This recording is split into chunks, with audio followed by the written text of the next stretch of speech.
From childhood, many of us imagine riding into the sunset on the lawless frontier of the American West. But what if I told you that some of the most iconic westerns didn't come from the US at all? Instead, they were born from the rugged terrains of Italy. Enter the spaghetti westerns. Today we'll explore how these gritty, subversive films contrasted with their American-made counterparts, the traditional westerns.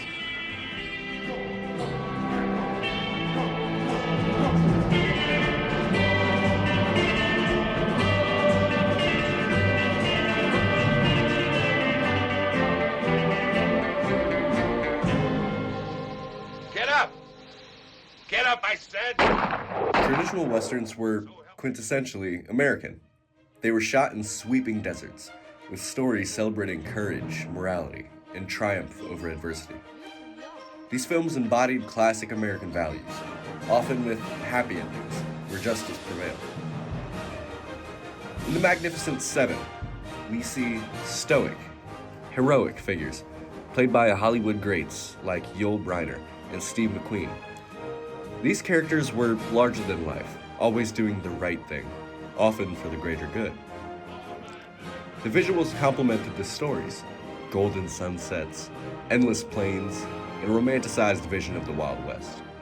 Everything, from the casting to the messaging, was steeped in traditional American ideals.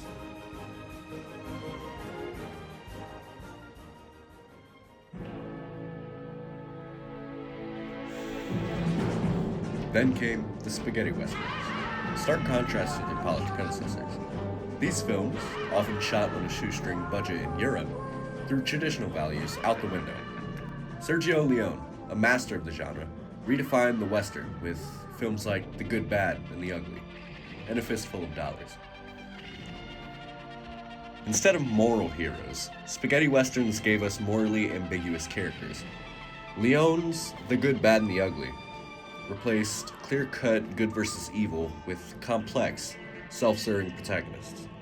Clint Eastwood's Blondie, The Ugly, or Tuco, and Angel Eyes were far from heroes.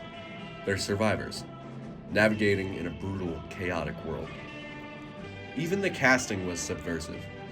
Rather than polished Hollywood stars, Leone used rugged, weathered locals from Spain and Italy, grounding his films in gritty realism.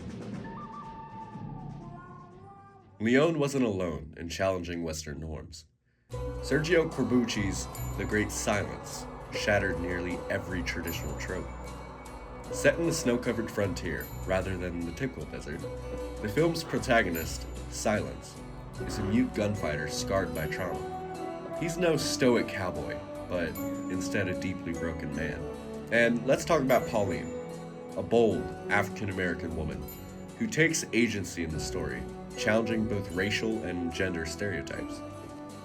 Their romance was radical for its time, an interracial relationship that traditional westerns wouldn't dare to explore. I'll answer for your safety before you come to trial. Unlike the happy endings of Hollywood's westerns, The Great Silence leaves viewers with gut-wrenching nihilism. The heroes don't ride off into the sunset. They die, brutally, underscoring the film's cynical view of justice and morality. Another hallmark of spaghetti westerns is their innovative cinematography. Leone's long, tension-filled standoffs, dramatic close-ups, and sweeping landscapes created unforgettable moments. These films told stories through imagery, not dialogue, capturing the raw, unyielding nature of the frontier. Spaghetti westerns didn't shy away from violence or complexity. They weren't interested in idealizing the West. They wanted to expose its harsh realities, creating a new genre that was bold, Playboy, and unrelenting. you're trying to force me to draw, ain't you? Traditional westerns gave us tales of triumph and morality, idealized versions of America's frontier spirit. But spaghetti westerns flipped the script, delivering gritty realism and a cynical take on the West that resonated with audiences worldwide. Together, these two styles expanded the boundaries of the genre, shaping the way we view the Wild West on screen. From star-spangled saviors to silent anti-heroes, the Western remains a powerful lens through which we explore our history, our values, and our imagination. The question isn't which is better, it's how both genres, in their own way, helped redefine cinematic storytelling for generations to come.